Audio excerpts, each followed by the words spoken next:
Yeah.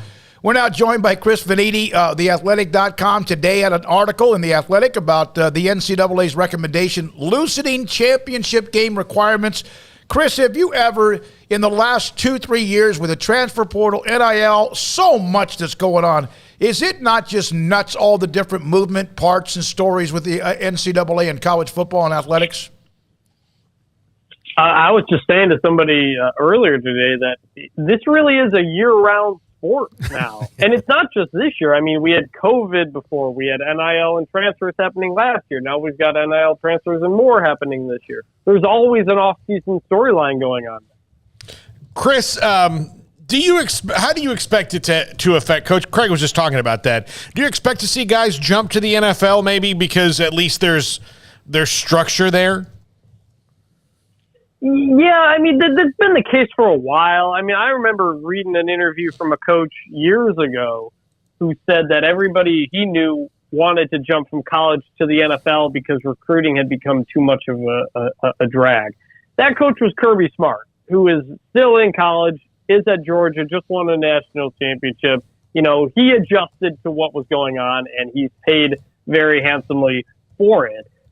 Overall, I do think you have a lot of coaches who look at the NFL more than they would have before because of that structure, because of what recruiting is, and now having to work so hard to even keep your players. At the same time, the NFL is not the job security it once was. You've got coaches fired after 1 year all the time. So there are, positives and negatives that come with each one. So, Chris, you had the story on the scrapping of divisions and the discussion about that, loosening the championship game requirements. What's kind of been the scuttlebutt? What are kind of the main points that you take away from this storyline? Yeah, so the Football Oversight Committee has recommended, and it's expected to be approved this month, that you basically remove the requirements needed to host a conference championship game. As it currently stands, you either got to have two divisions or you got to play everybody in your league like the Big 12 does. They're going to get rid of that and say, league conferences, you can get to your championship game however you want. And with that deregulation, a bunch of conferences are looking at getting rid of their current division. Leagues like the SEC have discussed it for a while, especially since it's going to 16 teams. The Mountain West has been discussing it. The ACC is a topic of discussion as well. So it's a combination of getting rid of divisions and changing how you schedule. You've got Texas A&M and Georgia have barely ever played each other since A&M joined the league. The conferences have gotten so big now that you want to be able to play everybody. So maybe you have 3 protected games every year, 2 or 3. The other games are rotating or something like that. And you pick the top 1 or 2 teams. Or you have pods, like half divisions that play each other. There's a lot of different possibilities out there. It's going to allow more freedom and a lot more fresh matchups, I think, for fans.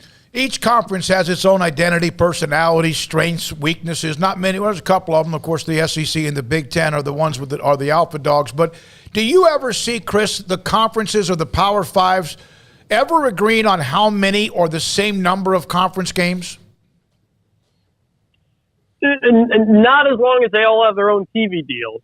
I mean, it used to be the same. It used to be 8. Mm-hmm. Everybody did 8.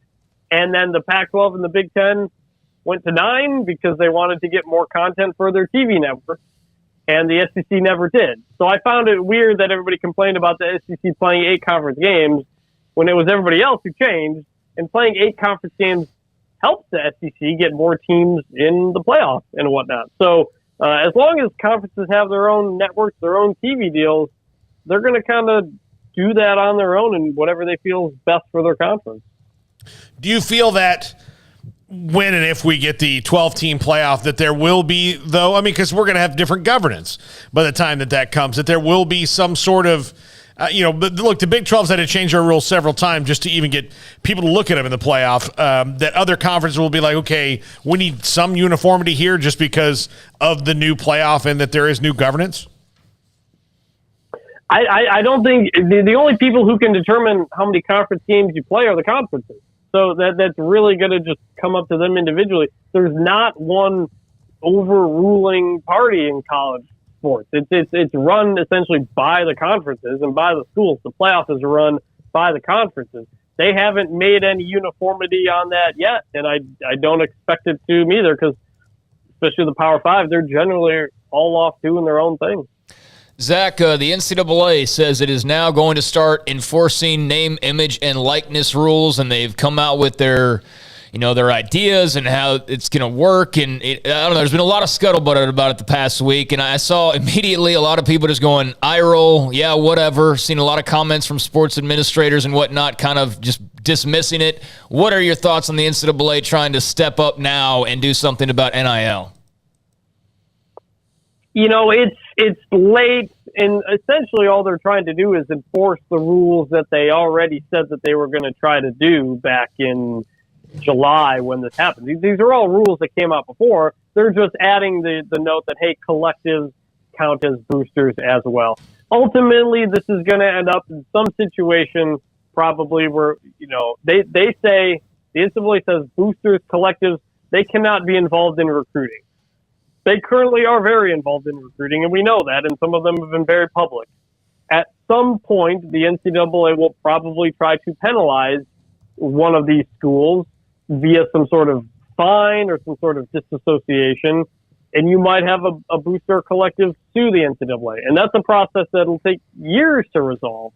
So we're not going to get any resolution or clear vision on this for quite a while, and I think largely you're going to see things continue the way they have, perhaps with schools and collectives being a little bit more secretive about it. Well, how do they even, without subpoena power, prove it?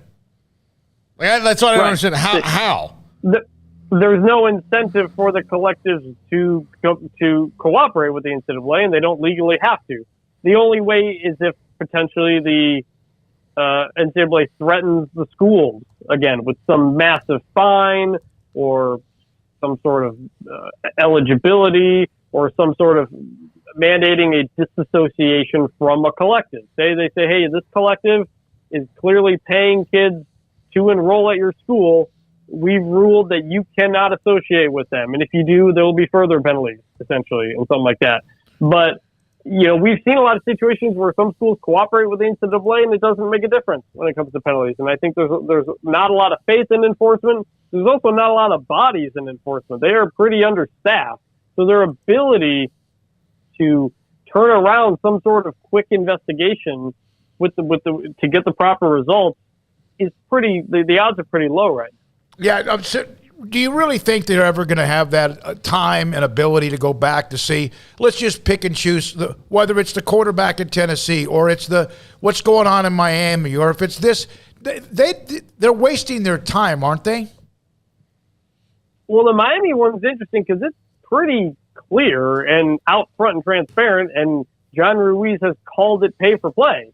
But he says he's gone through compliance and he's gone by the Miami books with this, so you don't expect Miami to really self-report this or anything. So it'll basically come down to, is the NCAA going to say he can't do that? And if it says he can't do that, is he going to sue them? And that's a process that'll take a long time to develop and play out. But the NCAA also made the point in this press release that it's largely trying to stop this moving forward. It's not going to try to be retroactive unless it's pretty blatant. And the Miami one is pretty blatant. Chris, I know you talk to a lot of people around, universities. What do you think is sort of the overwhelming sense, or what is the overwhelming sense that you get from people in talking about just the NCAA, its leadership capabilities or lack thereof, and just its place in college athletics right now? Well, I spent the last 2 weeks around a bunch of athletic directors and administrators, and nobody feels like anybody is in charge. But that's also kind of how the system is set up. The NCAA is just a collection of the schools. The schools want the NCAA to crack down on other schools, but they also don't want to be the one themselves that get hit with the penalty. Like, they're in charge. They're the ones running everything and the alleged violators of their own rules. So there isn't some executive with major power to do anything. And that's why everything has always moved slow in the history of college sports, because it's designed to do that way. So there is no real leadership and control at the top, but there never really has been. And it's always just been up to the schools. And nowadays you got a lot more schools that are willing to maybe not follow those rules so closely. Chris, what do they really matter? What's a better job, the Big 12 commissioner or the NCAA president? I'd rather be a conference commissioner. You get to do things like work on the TV deal and go to games and work on the playoff and do the fun things some of the fun things we like about college sports. Mm-hmm. Not just sit there and take all the heat and deal with NIL. Conferences don't really have to deal with that kind of stuff. Do you have you heard any names we've mentioned a name or two, but really don't have any concrete evidence about anything. Any names at all on the Big 12 commissioner?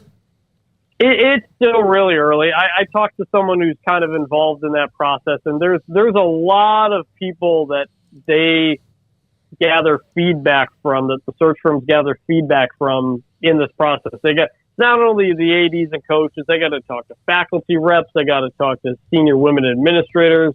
There's a whole lot of people that they got to get feedback from on what they want and the priorities and that kind of stuff before that process starts. So it's not like a coaching search that'll turn around in 2 weeks. This is something that will take a bit of time. Chris, thanks for jumping on with us today. Like you said, the NFL created a full 12-month-a-year league because of all the things they do. Each month there's something. This month it's the schedule. But the college football world and football and sports is very similar. No question about it. Thanks for your time. Yep, thanks for having me. Chris Vannini, theathletic.com, writes college football, and we appreciate his time. Again, the story today, the NCAA committee recommends loosening conference championship game requirements. And so there were certain guidelines, still are for right now, but those will be, it looked like, played with a little bit to allow teams not to have divisions to have a championship game. Yeah, I mean, that's cool. That'll